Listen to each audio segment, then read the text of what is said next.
Hello and welcome back to another Rush Duel Links deck profile. Today we're taking a look at pure beast gear. This is basically a pure version of the deck that is basically aiming to not really include a lot of non-beast gear stuff. So we did have like an aggro variant. We were playing things like Dragius, and we did try out like a Red Eyes version, but this is the version we've had the most fun with and actually the most success with, which is a little bit surprising. So the one thing to say about this deck is clearly it's missing its centerpiece, that being the field spell Beast Gear World. So when we do get that card in the future, whether that's via a skill or whether it does come out, this deck will change dramatically in how it feels and performs. But this deck still can do stuff. It's just right now, I would not say that this is a particularly strong deck. So why is that? So first off, we don't really have a skill for this deck yet. And what that means is we have to play something generic. Now, a lot of the very good skills in the game do have limitations on them, saying that we can't use high attack monsters or high level monsters that are outside of a certain type.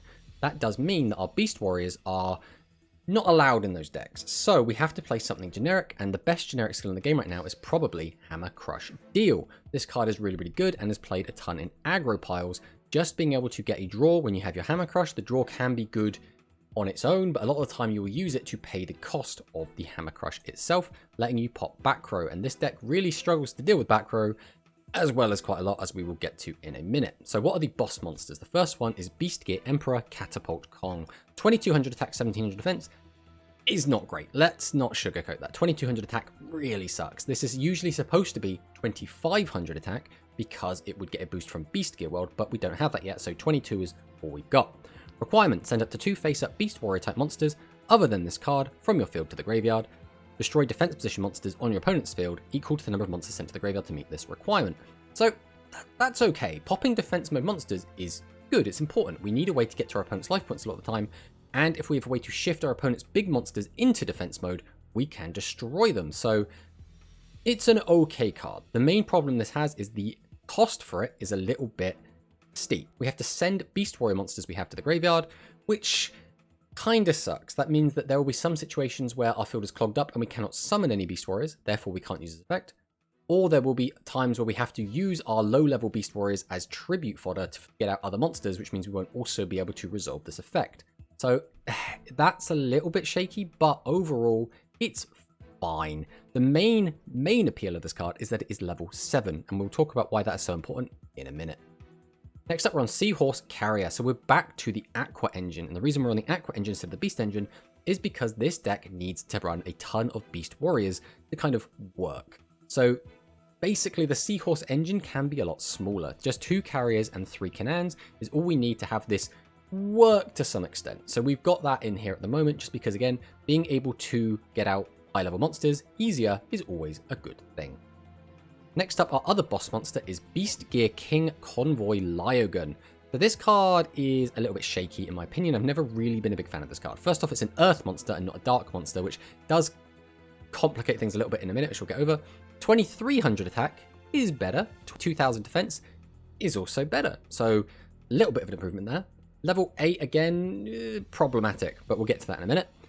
Requirement: send 2 face-up level 4 or lower Beast Warrior type monsters from your field to the graveyard. So this has to send 2, and they both have to be level 4 or lower, and they have to be Beast Warriors. Those are all very annoying restrictions, because that means we cannot send our Catapult Kong to the graveyard, for example, to get an even bigger boost. But anyway, this card gains attack equal to the level of the monster sent to the graveyard to meet the requirement times 100, which means this will always be a maximum of 800. We cannot get more than 8, so this caps out at 31.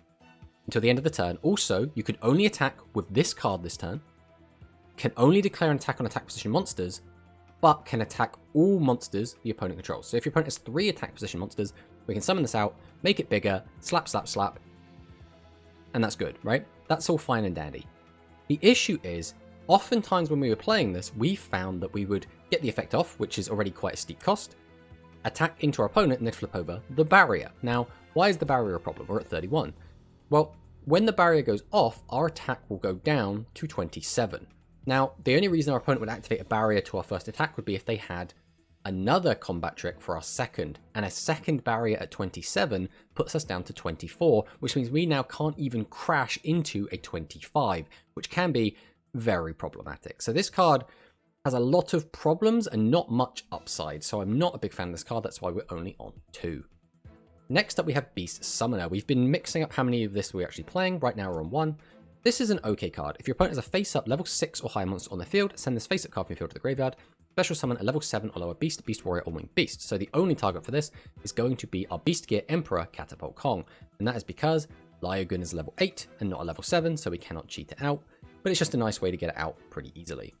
Next up, Seraph of Darkness requirement. If we have a face-up level 5 or higher dark attribute monster. So again, Lyogun is an Earth, so it doesn't count, so it has to be our Catapult Kong or our Summon Skull, who we're also playing in here. But we can pay 500 life points, change one face-up level 8 or lower monster on your opponent's field to face-up attack or face-down defense position. So that is actually really good, because we can change monsters to defense and attack over them, but also we can pop them using Catapult Kong's effect, and this is the most reliable way we have to change monsters' battle positions, because we can't use something like Dark Arts of Celerity because we're not allowed to play Beast Warriors in that deck. So that ends up meaning that Seraph of Darkness is kind of our best removal tool that we have available. Next up, we have Speedy Performer. So if your opponent has a monster on their field, send the top card of your deck to the graveyard. One face-up monster on your field gains 400 attack until the end of this turn. So this card's actually very important. One, you don't have to discard a card. And this deck does get very card heavy in the sense that we have to use them to use our effects. To use Catapult Kong, we have to send cards to the graveyard. To use Convoy Lyogun, we have to send 2 cards to the graveyard. Therefore, not having to discard is really, really important, as well as the 400 boost means that our guys can get over a lot of cards. If we're using Thunder the Thunder and we reduce our opponent's 2500 attack, let's say Dragius, down to 22, Catapult Kong can only crash with it. So if we actually want to clear a Dragius or any other 2500, we need the 400 from Speedy Performer. Now, we still do lose hard to the barrier, but we can't play around everything, and this is just one of those things where this is the best option that we've got.